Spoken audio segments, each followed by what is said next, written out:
This podcast is sponsored by nobody. Hey dudes, welcome to Splat from the Past, the only 80s themed horror sci-fi show where things can get totally radical. Now today we're going all the way back to the South, and we are going to talk to Denice Hicks. Denice, of course, played one of the moms in Ernest Scared Stupid. I had her on for the 30th anniversary back in 2021. And today we are going to nerd out on the entertainment of our youth, talking about film, television, and music from childhood. And I'm excited to have her back on. She's such a sweet and lovely person, and I just enjoyed talking to her the last time that we talked. And it's going to be great to catch up with her, and I'm totally looking forward to it. Also, rest in peace, Claudia Cardinal. Oh my God. It seems like most people in today's world don't even remember her. But oh my God, back in the day, she was such a gorgeous, gorgeous, striking lady. And she became an icon. I mean, God, the Pink Panther, the Professionals, Once Upon a Time in the West, just to name a few. And the funny thing is, I thought she was dead already. For some reason, when I had Caroline Pfeiffer on back in January, and we talked about her, about the two of them becoming friends and working together early on in her career, I thought she was dead already. It's funny. I thought it was a past tense kind of a thing, but apparently it wasn't so at the time. And it's really, really sad to lose her.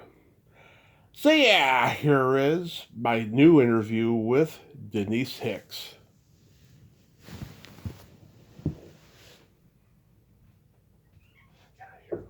Hey Denice, welcome back. How are you today?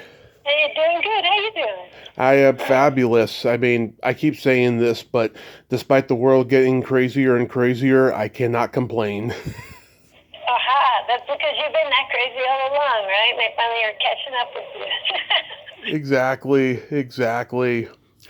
Right. So, going back in time, do you remember the first movie that impacted you as a child?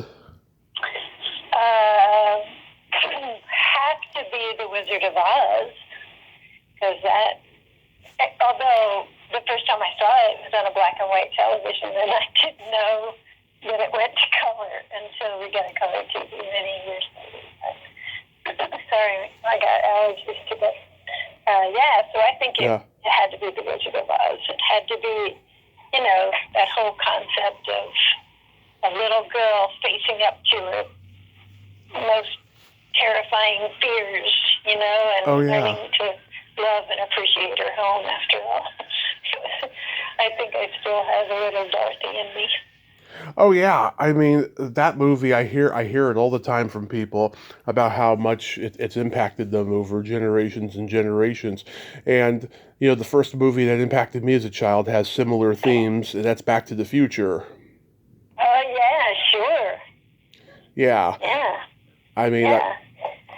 I just like when I was a kid, my parents would let me look at their yearbooks, and I always had that fantasy of going back in time and seeing them in high school. Right. I guess that's something I just had a brief exchange with somebody I went to high school with, and I said, she was talking about how we knew each other's parents. And I'm like, yeah, we knew them when they were younger than we are now. Just like, that's kind of mind bending. Absolutely.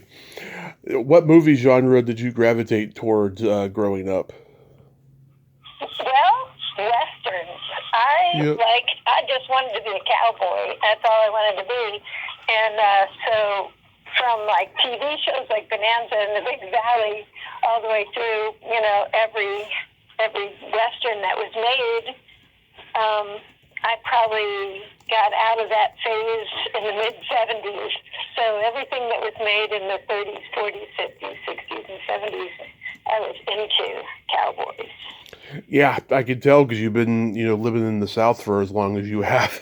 Yeah, right. Well, actually, I had my when I was riding, I had a pony when I was a kid, but I was in Pennsylvania, so I actually when I moved to the South, I got a little more cityfied. But now I'm back in the North, in the country, and I feel more at home. Okay.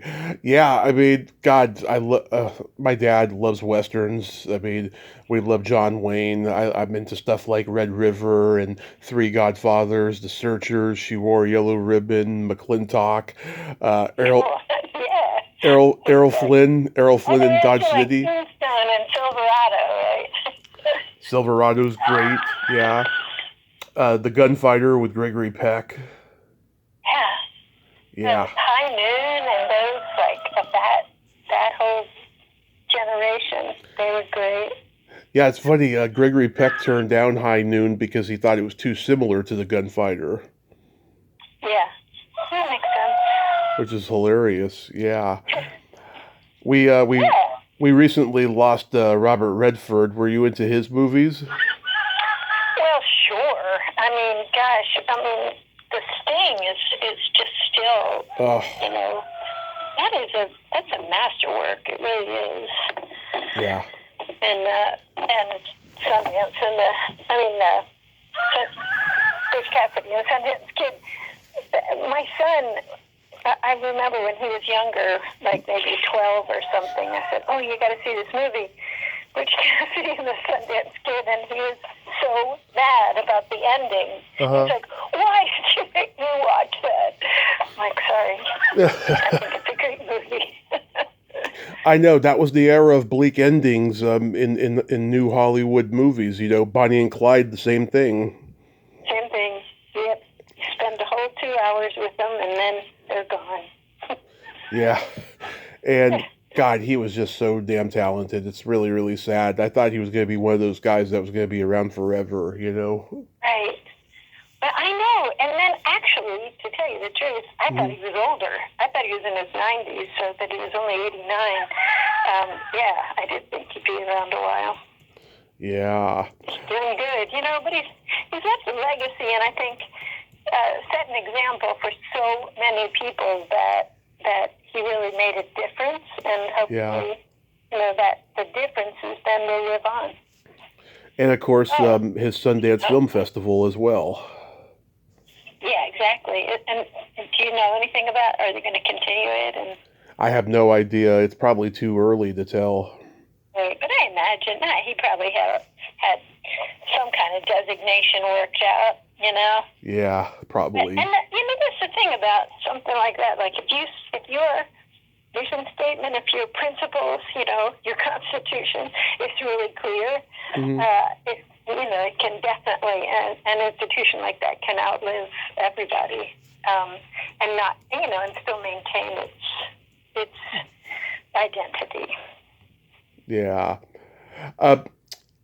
Last time you were on, we talked about the Dawn of the Dead guys. I'm sure you remember when Night of the Living Dead came out.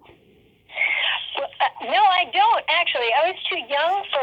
That's the first one, right? Yeah. It was like the 50s, was it? I'm not quite that old. But I was in college when they made Dawn of the Dead in Pittsburgh. I was in college in Pittsburgh. Yeah. So, but yeah, I hadn't. And the truth is, I hadn't ever seen a zombie movie before. Before I went to see Dawn of the Dead with my friends who were in it. I couldn't be in it because I was in a show at the time. But it was I almost threw up, man. I had never seen, like, heads get blasted off and stuff.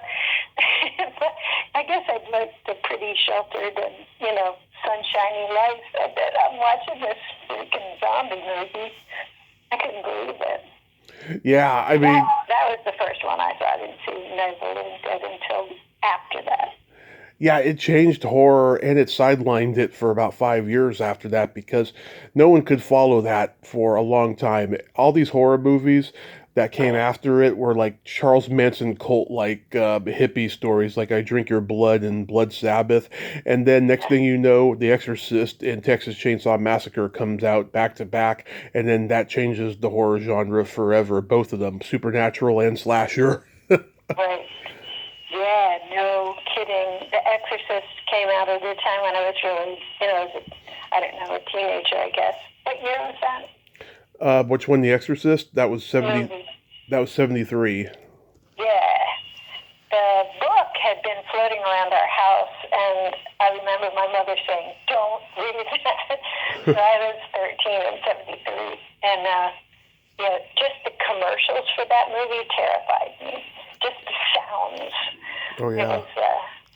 I didn't see that till I was probably in my 30s, because I'm a big chicken when it comes to horror. I think I believe, Tim. It's not easy for me to say, oh, it's only make-believe. For some reason, my brain makes even make-believe things true. And I think that's what all actors do. So it might be an actor thing, even though I know a lot of actors who love horror. But I think it's just hard for me to not believe in things. Yeah. Well, my dad and my stepdad both told me individually that they went to go see The Exorcist in the theater, and there were like kids running to like go vomit and stuff. It was that impactful, and that's William Blatty's only horror story he ever wrote. And when you write a horror story like that, you really don't need to write another. That's true. Yeah, quit while you're ahead. Just ride on that laurel forever. That's the truth. What did you like in comedy when you were growing up? Well, the classics, right? The Marx Brothers, Charlie Chaplin, and those were before my time. But my mother, who knew I wanted to be an actor all my life, just made sure I had a good, healthy diet of the classics, like those guys, the Marx Brothers, Buster Keaton, Charlie Chaplin, even the Three Stooges to some degree. Yeah. But that was that was sort of a new version. Laurel and Hardy. Yep. Anytime we didn't really, we got a VCR, some kind of DVD player, a VHS player, sometime in the 70s, I guess it was. So up until then, we got two channels. I lived in rural Pennsylvania. We had two channels on the television. We had ABC and NBC. Right. Couldn't get CBS. It never came in clear enough to watch it. So really, I could only watch things when they were on.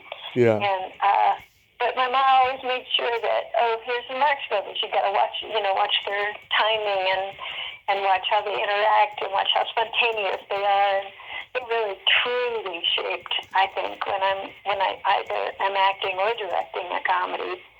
I think I have a lot of callbacks to those guys as well as the Looney Tunes.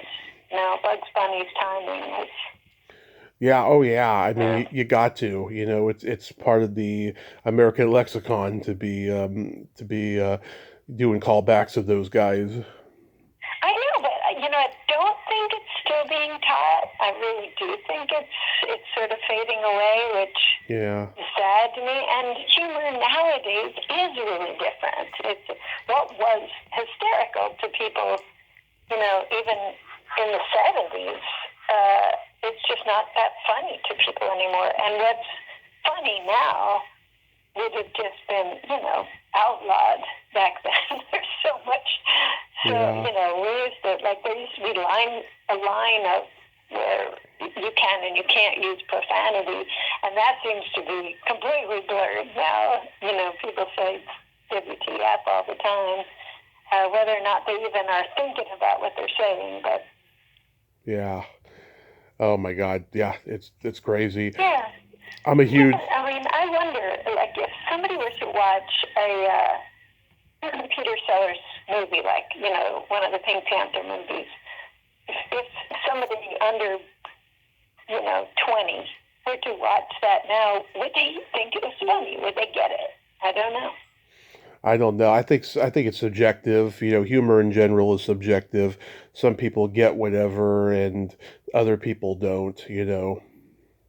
Yeah, that's true, and that will always be true. Yeah. But that's why. So when you're creating something commercial like a film that you have to sell a lot of tickets to make your money back, you have to find some kind of general approach that's going to attract a really wide spectrum of people. Not sure. I guess ever since movie studios, they've certainly had to think about, well, what's commercial and what will sell and how will we make our money back. But it does seem like that has gotten more nowadays, where they're actually just making entertainment to make money, which is not, that didn't used to be the main purpose. It's always the bottom line for the shareholders. Oh my God, they must be really intimidating, the people who sell the product, because there's something wrong here. I mean, capitalism is just running wild these days. Yeah, well, that's the whole. I mean, I think that's the whole point of capitalism is, only the strong survive. It's a dog-eat-dog world, whatever. And, it's a shame because there's big dogs and little dogs, and they shouldn't all be competing. Yeah.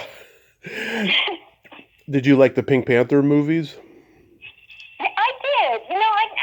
It's funny, I never really thought they were funny, like laugh out loud funny. There certainly were moments, but I think I was always just in awe of Peter Sellers and how, he was just fascinating for me to watch. And so I did like them for that. And it's kind of cool in retrospect. Like now when I look back at them, I'm like, look at those clothes. Look at the clothes people were wearing.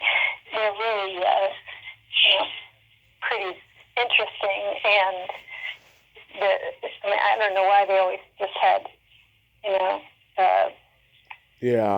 beautiful women that he was attracted to or whatever in the movie. I can't think of any one specific one right now. Well, but Claudia Cardinal just passed away the other day. Who did? Claudia Cardinal. She was in the first Pink Panther. Man, we're all going in the same direction. So yeah. some of them are getting there first. How about Charlie Chaplin? Yeah, I feel like, especially 100 years after somebody's really been, popular, when people still know who he is, and his videos show up. I mean, his movies, or clips show up because of where he stood politically, and he still has something to say. I think he's amazing. As a creative human innovator, what he was doing in those really early years of film, to me, is just awe-inspiring. Like, it's just trying stuff, that worked out really well.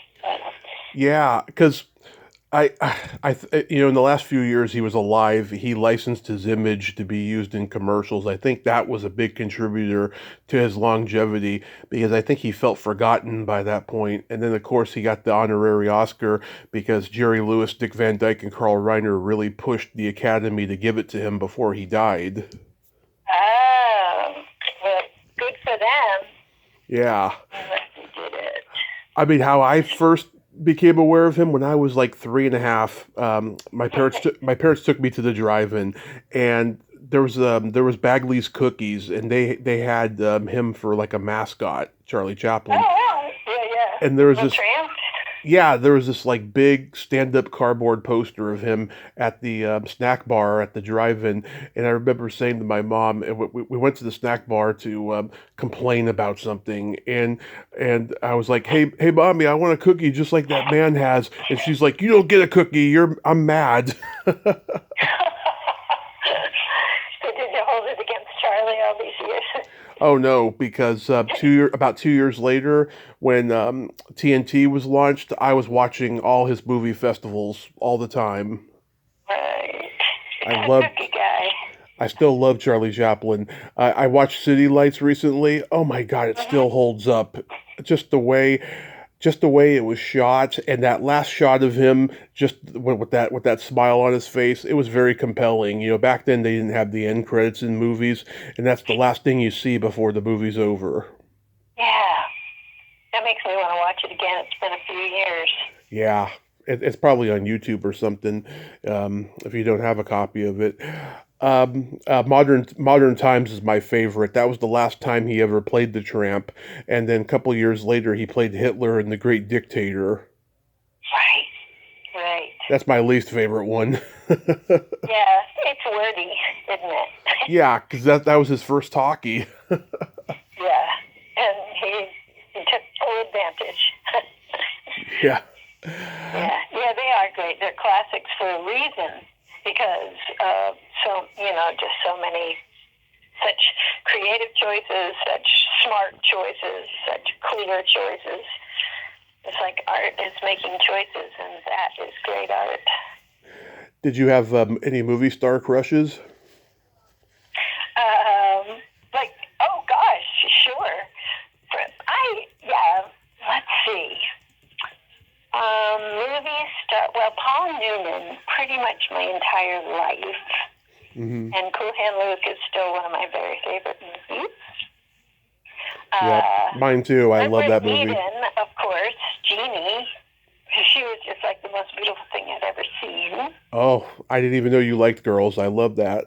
Right. Well, kids have crushes. I mean, when you say, crushes, that's just meaning. To me, that just means someone that when you look at them, they bring you great delight, in a blushing kind of a way.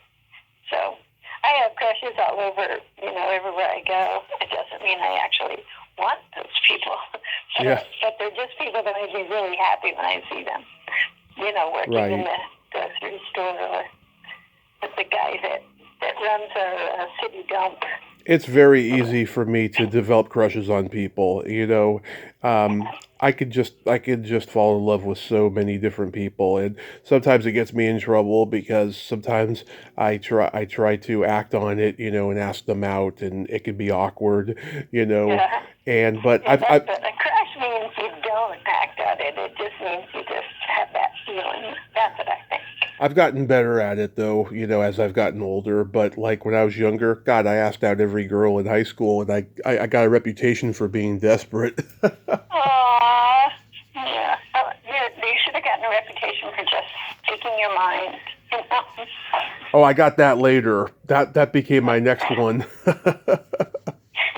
Oh, that's a good one. Mine, I loved Cary Grant. My mom had this paperback book with these beautiful black and white pictures of him, and I got a crush of him off that. Natalie Wood, and Right. Oh, yeah, me too, Natalie Wood. Yes. well, my dad told me he got his first erection seeing her in The Great Race when he was 8, and so he passed that on down to me. Son, I need you to see this woman. Yeah, and like every 80s movie actress that I've interviewed and met, I had crushes on. It's hard for me to look at them that way now because they're like my aunt. Right. I know, right?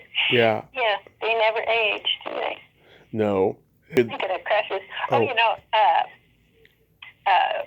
You just said his name. Peck. Oh, Gregory Peck, yeah. Yeah. And I guess mainly because of To Kill a Mockingbird, Gregory Peck. But because I kind of have a thing for nerdy guys with glasses. Like, I really liked the professor from Gilligan's Island. Yeah. Like, more than anybody else. I don't know, something about khakis and a white shirt. Right. But, I liked Gregory Peck a lot. Yeah. Gary Cooper. Gorgeous. Yeah. Can't think of. There were lots, so they're just not coming to mind. I always liked Marie Windsor. Who's that? She was a femme fatale in a lot of classic movies back in the day, and like. It's funny, when I see Ileana Douglas now, she reminds me of her so much. Like, she's the Marie Windsor of this generation. She was in Force of Evil, The Narrow Margin, The Killing, which was Stanley Kubrick's second movie, and Sterling Hayden was the star of it. It's about gangsters at the racetrack. That's a great movie. Oh, I'll look that one up. It's 1950. The Killing, 1956. Wow, yeah, I have never even heard of it, but I have so much more time these days that I'm not working right now that I can watch anything I want. I can do anything I want when I want to do it. It's really nice. So That's awesome. I got a little running list of books and movies and TV shows and series, and I resort to PBS most of the time because I just like those silly masterpiece murders, performed by really good actors. She was also in Abbott and Costello Meet the Mummy. Oh, well, I know I've seen that one. Oh, yeah. That's amazing. Were there any movie characters that you could really relate to? Well, like I said, Dorothy, I suppose, in Wizard of Oz, I guess. Growing up in rural PA, I did totally relate to Dorothy, like just wanting to be somewhere else, and so that kind of rang true for me.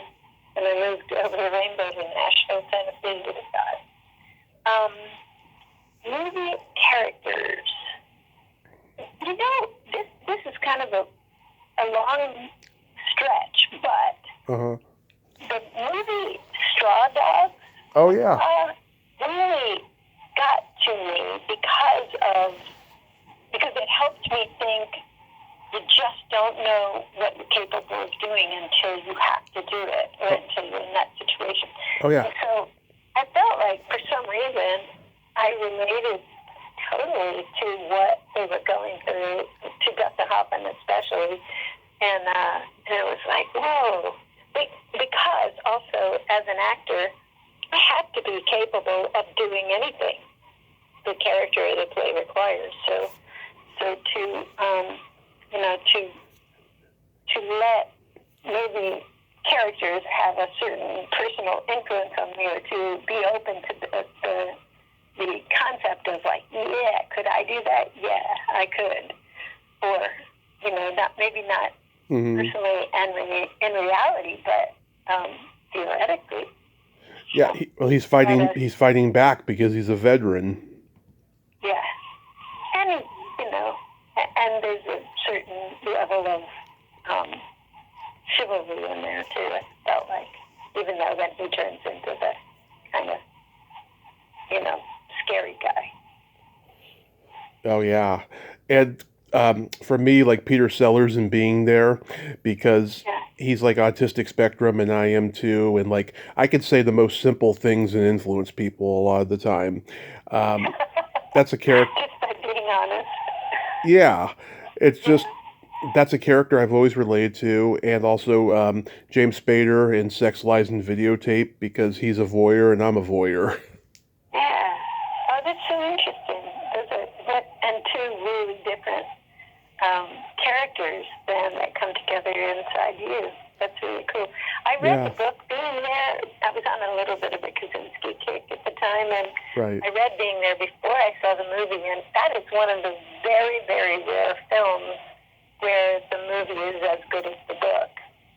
Because most of the time, I prefer the book. I just like being able to paint the pictures myself, I guess, based on what the writer is telling me, rather than have filmmakers interpret it. That's just a different sort of art, but from the writer straight into my imagination is just a little purer. But Being There is a fabulous book. If you've never read it, it's really, really great.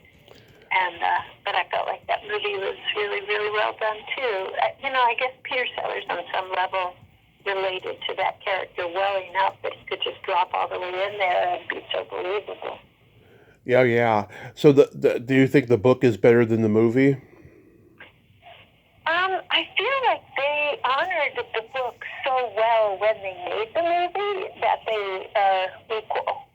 I feel like they really, they tried really hard to bring that book to film. And I think, that takes a director whose mind is on the creation, not on his own ego or his own reputation, or how is he going to look as a director. When you're really dedicated to to honoring the original writer's work and bring that to film, then that has to be very low ego directors there and producers, because they don't necessarily want to leave their own thumbprint on it. Right. God, the outtakes at the end of that movie are hilarious. I was watching it. I was watching it again. I was watching it again recently, and I was just like, God. I always heard, Peter Sellers was very unpredictable off camera, but if he had a great sense of humor, and like when he laughed, he laughed. I mean, he was a really good audience. Yeah, he was. I think people liked working with him, right?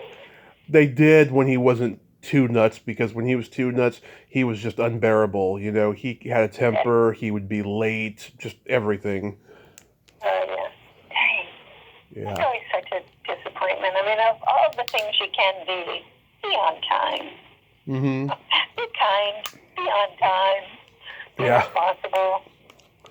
Yep, I've always been on time. Always. That's one thing I picked up from my mother that I learned early on. That I'm always on time. Always. Oh, I haven't been. Because I think my dad was always pushing me to be on time, and then I think just out of spite, I would be slow or behind. Mm-hmm. And even though he's been dead a long time, I think I still just haven't quite broken that. But I am conscious of it, and I work on it better than I was when I was younger. Actually. Yeah. I also find that if I really care about something, I'll be on time. And if I don't really care about it, I may arrive just in time, which is late, of course. Well, thank you for picking up the phone on time today. That was really sweet. Oh, yeah, I couldn't remember. Like I said, I had to actually look at a online clock, and I'm like, wait, he said 11 Pacific. Okay, got it. Yeah. Did you go to the drive-in at all growing up? Yeah, we did. We had a drive-in. I'm the youngest in my family, so my much older, 8, 10, and 14 years older than me, brothers and sisters, would get to go all the time, and I did not get to go all the time. They didn't always show kids' movies at the drive-ins. I guess they were going to see big people movies. And but by the time I was a teenager, we would go all the time, and we were because it was fairly rural Pennsylvania, we would load in the back of a pickup truck. And sorry, my neighbor's duck came over to visit. In the back of the pickup truck, park it backwards, have lawn chairs in the back and whatever. I love drive-ins. And that actually I ended up for 30 years doing outdoor Shakespeare in Nashville. I just love it when things can be outside and artful. Mm-hmm. So drive-ins that's what you're outside. It's almost like camping, but you're watching a movie on a screen. I love it. My parents started taking me when I was 2, and I can remember it, from the beginning, because you always remember your destiny in hindsight, and you don't realize at the time it's your destiny, and as a movie lover, it's just kismet. Yeah, that's great. So your parents had a positive influence on you. I don't know about that, but definitely they did teach me a lot of values. I do know that, and we're just all movie lovers in my family, and they showed me The Shining when I was a year old, and it fucked me up. I'll tell you. See, that's it's when people in cultures that really spicy food, they start giving their babies really hot stuff, and then they just grow up used to it, right? So yeah, that's why you can watch horror without it, rattling you too much. So getting into television, you may have been a little young for this, but I want to see. Did you watch Chilly Billy on Chiller Theater? Chilly Billy, no. For me, so I was in the 60s and 70s, I was in the Philadelphia area, and we had a guy. It wasn't Chili Billy. I can't. Oh, was it like Dr. Creep or something? What's his name? I think Dr. Ghoul. Was it Dr. Ghoul, I think? Yeah, it might have been. Because I did, like, even though it terrified me. Oh, yeah, Dr. Creep. Movies. Yeah, he was in Dayton, Ohio. Yeah. Oh, what was his name? Dr. Creep on Shock Theater. Yeah, Shock Theater. Yes. So somehow, go it up, you must have picked that up somehow or something. But I did watch, like, I was really into Dark Shadows. Oh, yeah. When I was a kid. Like, I was really young. I was probably 4th or 5th grade when I started watching that. And I grew up in a haunted house, so ghosts and things like that don't really scare me. For me, it's human scary things. You know, it's psycho killers and those psychopaths. That's what's super scary. So the gore stuff, movies that are all about that. But I don't mind aliens and supernatural much. Devils scared me a lot when I was a kid, but not so much anymore. Yeah, Dark Shadows, I only became aware of it when Tim Burton did the movie remake. I found out that there had been the series and a movie or two in the early 70s, and then there was a reboot in the early 90s. I'm like, wow. It's like the Addams Family in like soap opera form, you know, Dark Shadows. And I think they shot a lot of it live because they were either that yeah, they did shooting so fast they didn't bother to fix things. But there's like I talked to Catherine Lee Scott and the little girl on the show. It was definitely a live situation. Yeah, because they were flubbing lines and you know just kind of messing up at times, and they would just keep going. It was very theatrical. Yeah. It was interesting. You know, the reason I bring up Chili Billy is because, you know, he was in Night of the Living Dead, and his daughter, who's a friend of mine, she's been on the show several times, Lori Cardile, she's the female lead in Day of the Dead. That's the third Romero zombie movie. Oh, wow. And like, yeah, which I think I did see that one. He was a big influence on Joe Flaherty to play Count Floyd on SCTV. Right. And where was he based? He was based in Pittsburgh, Pennsylvania. Oh, wow. Chili Billy. Gosh, I should. My memory's not so good. Never has been. I constantly am asking people, did I do that? Did you? Was I in that with you? But anyway, it's kind of exciting way to, like, a lot of times when my friends get together and they're telling stories, I'll have to say, was I there? Should I remember this? And they usually say yes, but I don't. Yeah, like I had Mr. McFeely from Mr. Rogers' Neighborhood on years ago, and you know that's a Pennsylvanian show, and you know so many people, including George Romero, you know, worked for him, and Michael Keaton worked for Mr. Rogers. Right. Yeah, some of my college friends did as well. A couple of people that I was in shows with would either just beyond or work behind the scenes because it was a pretty big production house, and there was plenty of work for a lot of people, which is great. I remember when I first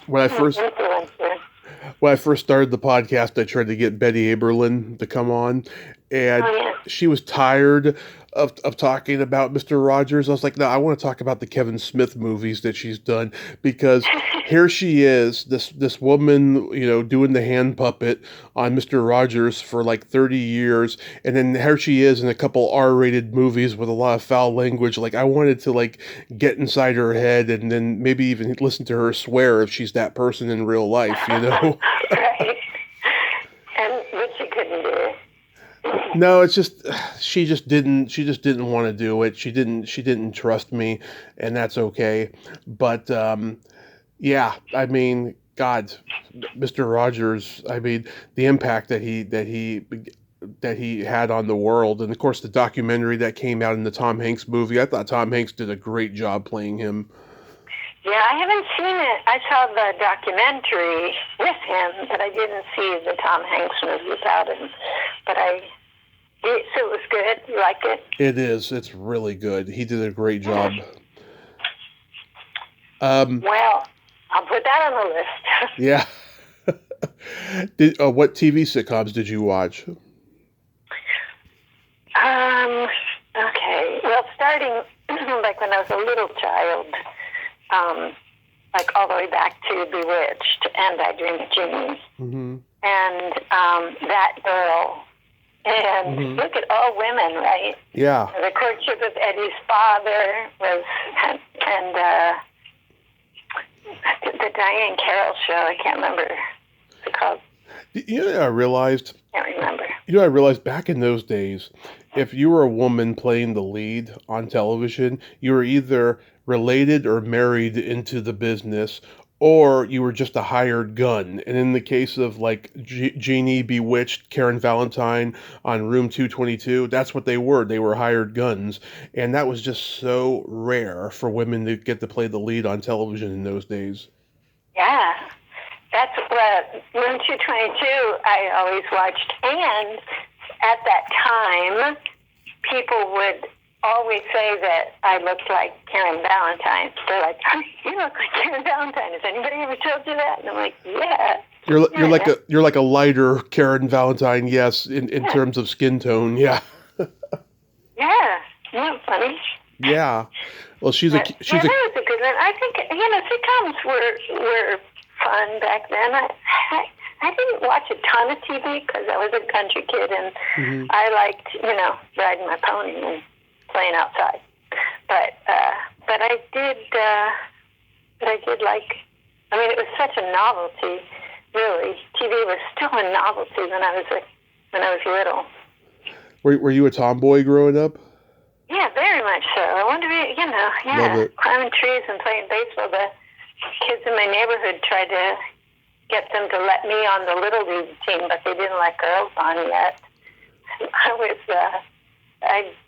The neighbor, there were 3 boys that lived next door, and they were my main playmates, so I'd hold my own with them, and I just wasn't really much, I like sort of, like out of an obligation to my mother who wanted a little girl, I'd play with dolls and, and try to, I started acting when I was very young, but I just thought the Boy Scouts had a lot more fun than the Girl Scouts. I was a Girl Scout. We did stupid things like make things out of crepe paper or whatever. Yeah. The Boy Scouts are out building fires and, cutting down trees. And I just thought, well, that's way more fun. Oh, absolutely. Yeah, I love tomboys. My mom's one, and I've been hanging out with them my whole life. Yeah, me too. Need to find some more. Hang out with.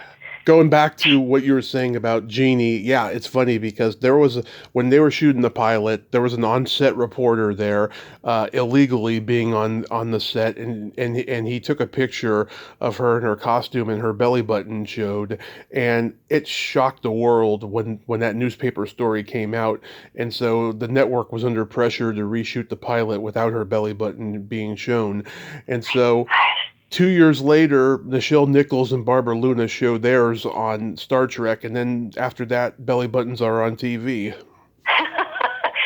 and that's when the beginning of the end of morality in the United States of America. Yeah. Belly Buttons. And I met Barbara Luna at the Hollywood show back in June, and she let me touch her belly button. It was wonderful. Gosh, you're kidding, really? Yeah, so when she takes pictures with guys, and it's all over her Facebook, she will let the guy put their hands around her waist, right? And so, yeah, my finger happened to be there, and it was wonderful. Well, she let you, did you ask permission, or did it just land there? Oh, she was pretty much, putting my hand right there. She's like, here, bless my belly button, Tommy. Because we were talking about about how she pioneered it, yeah, and stuff, before when she was signing the autograph and stuff. And, Yeah. I had her on the podcast years ago. It's probably the only podcast interview she's ever done, and she was just a wonderful storyteller. Wow. How cool. What a good choice. It was, yeah. Did you watch the Monkees? I did. I loved the Monkees. I was like, the Beatles were like a little older than me, and the Right. Monkees were closer to my age. So I think that's why the kids my age really keyed into the Monkees, because the Beatles were like, my sisters, who were 10 and 14 years older, they were into the Beatles. I was into the Monkees. So I did, but we actually, in my head, there were other kids that lived up the street from me, Yeah. 2 girls, and we used to play a game called Boyfriends of the Monkees. Oh, And we all, the 4, it was the 2 sisters and then this little girl that lived behind them, and me, and we'd all have to choose one of the Monkees to be the girlfriend of. And I mean, what were we doing? I have no idea, but that was a game we played. I interviewed this woman, Valerie Kyries. She was in 13 episodes of the Monkees, mostly playing like a background girl, but then she played the love interest in, I think, 2. I know 1 at least. And she hates it when people ask her which one she had a crush on, so she warned me ahead of time, don't ask me that. Don't ask why. Right. She didn't want to hurt somebody's feelings or something. No, she's just tired of answering it. Oh, I see. That's silly. People want to know. Yeah, I talked. Davey was like my crush out of all of them. Yeah, he probably was mine too. I think so. I get, because I wasn't really into like, what's that other? Oh, it was David Cassidy. Oh yeah. And yeah, who I really thought was amazing, and now I'm good friends with his brother. Oh, you are? But yeah, Patrick. Yeah. Good guy. He did that half naked photo shoot for Rolling Stone, and that's what ended the Partridge Family, because his squeaky clean image was erased forever after that. Oh, brother. Isn't that something? Yeah. I guess we have been, like, throughout history, had this cancel culture going on, and we just didn't know what to call it. And now we do. Oh yeah, it's always existed. It wasn't until the internet started giving it names, Right. But it has been going on, hasn't it, now? It always has. Yeah. Did you work with Patrick on something? Just earlier this year, I directed a show for his company. Oh. And that was fun. Crimes of the Heart. That is. Oh, I love that movie, Crimes of the Heart, with Jessica Lange, Sissy Spacek, and Diane Keaton. Yeah. Yeah. Well, the play is even better, Mm-hmm. and my cast was way better. So I had 3 of the most brilliant actresses to play those sisters, and the rest of the cast, the 2 guys and the other cousin also, were all really great. And so I was really pleased. That is awesome. Yeah, Patrick runs a theater company in Franklin, Tennessee called Studio 10. It's really a nice little company. They do good work. That is awesome. Did you watch the Croft Brothers shows? Which are they? HR Puffin Stuff, the Boogaloos, Sigmund, the Sea Monsters. Crust. Yeah, I thought you said Crust, and I'm like... Land of the Lost. Yeah. That was my... I did. And what's his name? Jack, who was on HR Puffin Stuff. I know they were way far out there shows. I mean, I don't Jack know. Wilde. Yeah. Yeah. But I loved them, Witchy Poo, and they were really great. They were entertaining shows. They were. Yeah. And then there were Western shows like Bonanza, Gunsmoke, The Virginian, The High Chaparral. Oh, The High Chaparral, yeah, I like that, and The Big Valley. Yeah. Love that. Yeah, there was, once around 1973, 74, 75, I kind of shifted and really started being very interested in like Latino and Italian looking guys. Yeah. And so High Chaparral had swarthy folks that I was very interested in at that age.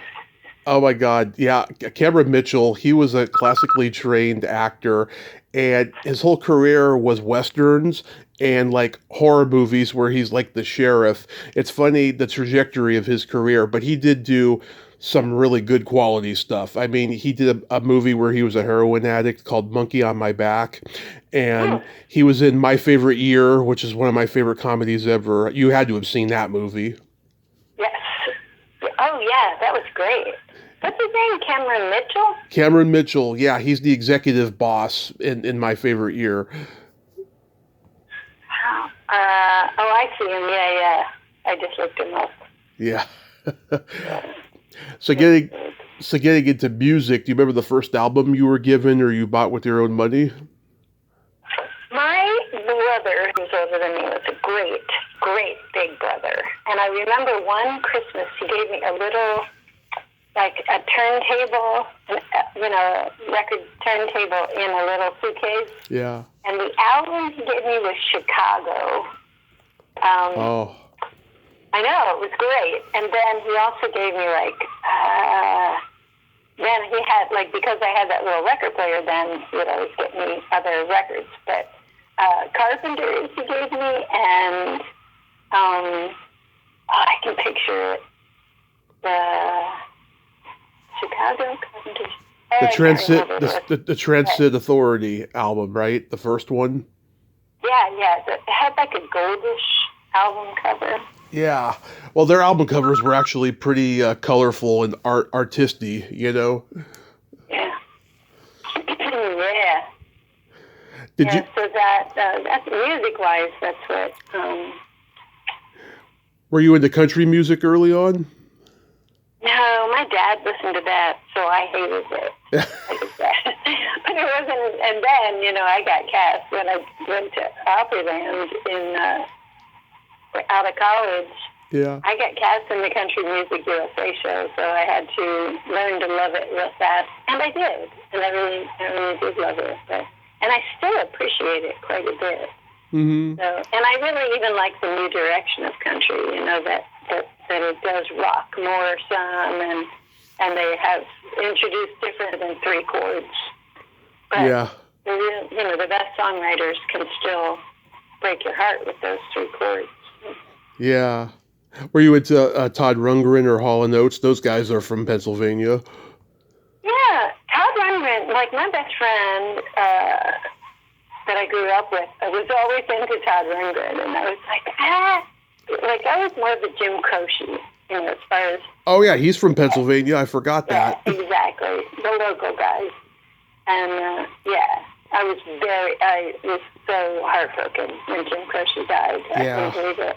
It was like I think it was my first huge loss, sudden loss, It was like, how can he be gone? 30 years old, right? I mean, God, that is just... Right. That's sad.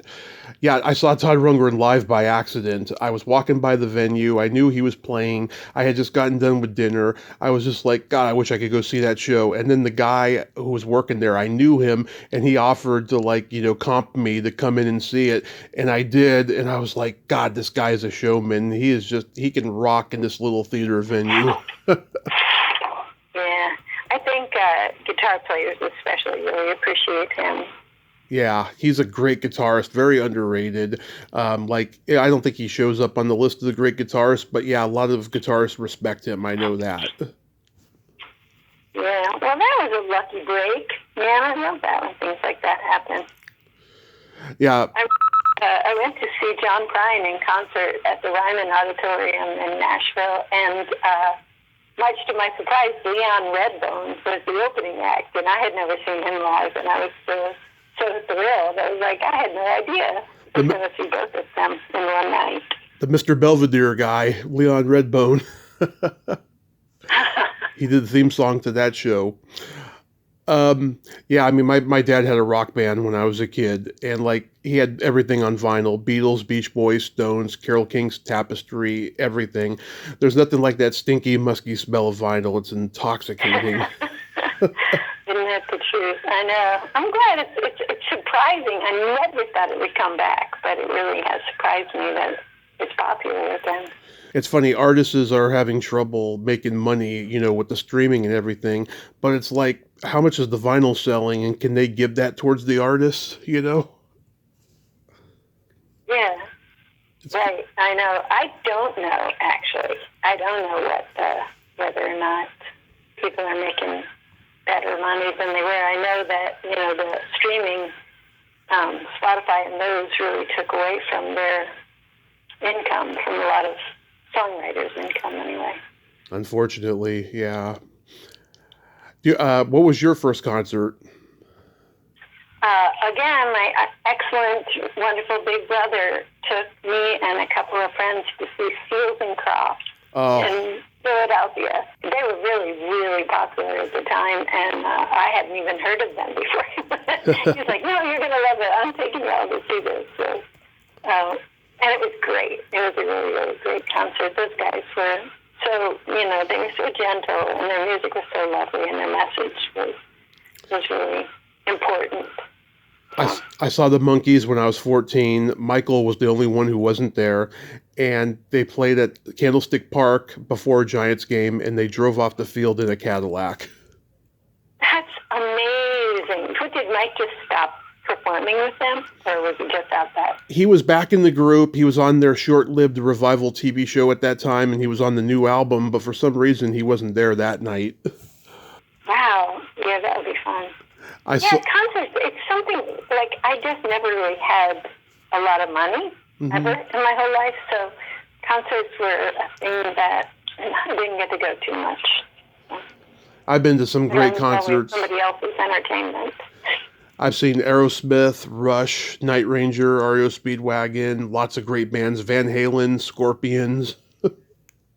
Wow. Yeah, I've been to... Yeah. Well, that's an exciting life. Do you remember your first makeout song?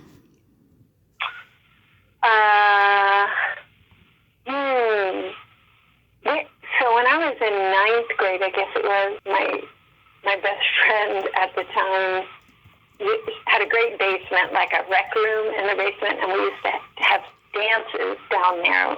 And I remember, there was a song called "Love Won't Let Me Wait." Oh, yeah. Can't remember who sang it, but I remember slow dancing with this guy that didn't go to school with us, so he was there was a little mystery. He was like the friend of a neighbor or something. Mm-hmm. And I remember that song just being a little too hot for the moment. I didn't know how to handle it. Mm-hmm. Yeah, Janet Jackson's "Love Will Never Do Without You" was mine. Mm-hmm. Yep. Yeah. And the right music can make all the difference in the world, right? Yeah. It also led to my first heavy petting experience, which was just so wonderful, Denise. Aww. That's awesome. That's a good memory. It's a wonderful memory. Here's a fun question. Do you remember the first time you discovered your belly button? No. I have no... I remember there was a kind of like... It was pretty mean, but it was like a saying, kind of a pretty mean saying, was like contemplating your navel. Oh, yeah. And that was like a 60s thing, I think. And so I think that was when I was like more aware of like what the belly button is and what it's doing there. But also growing up in the country, you witness a lot of births and things like that. So the whole navel thing wasn't as much of a mystery.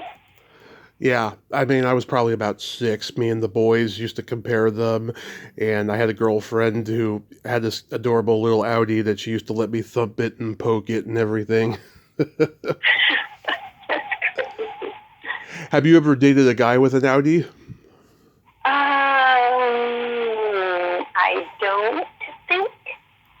I don't think so. Nope. Because I went on a date. I went on a date with this girl when I was in my 20s, and she told me if I had a doorknob Audi, it would be a deal breaker. And do you? Nope. I I lifted up my shirt, and she had a sigh of relief. She still didn't want to see me again after that.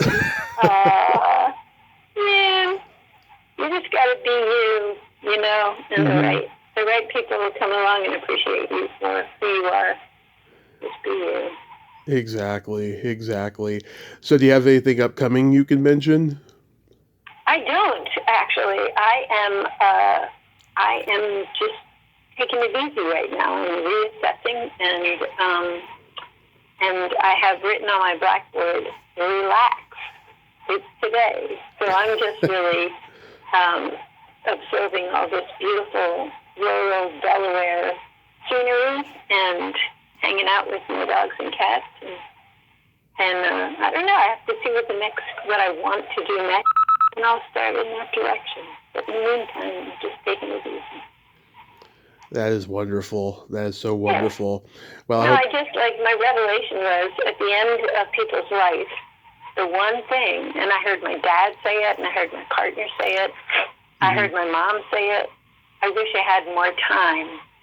That's what, at the end of your life, you don't wish you had more property or money or whatever. You just always wish you had more time. And I'm like, right now, I have all the time that I want to do whatever I want. And that is just the most valuable asset ever, is time. So I'm making the most of it right now. That is just so beautiful. Sam, well, it's nice talking to you again. I'm glad you checked in, and I'm glad you're doing well. And keep up the good work.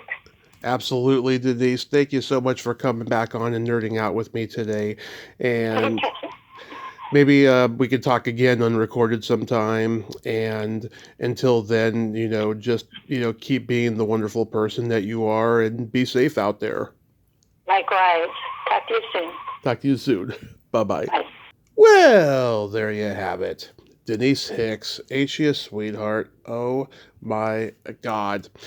She is just such a wonderful, awesome, free-spirited lady. And oh my God, that's very rare for the South, by the way. And I just love listening to her anecdotes and stories, and just how encouraging she was to all the stories that I told her today. I'm just so glad that we talked. Well, until next time, this is Tommy Throwback Kovac saying, there's no shame in living in the past because the present sucks. Later, dudes.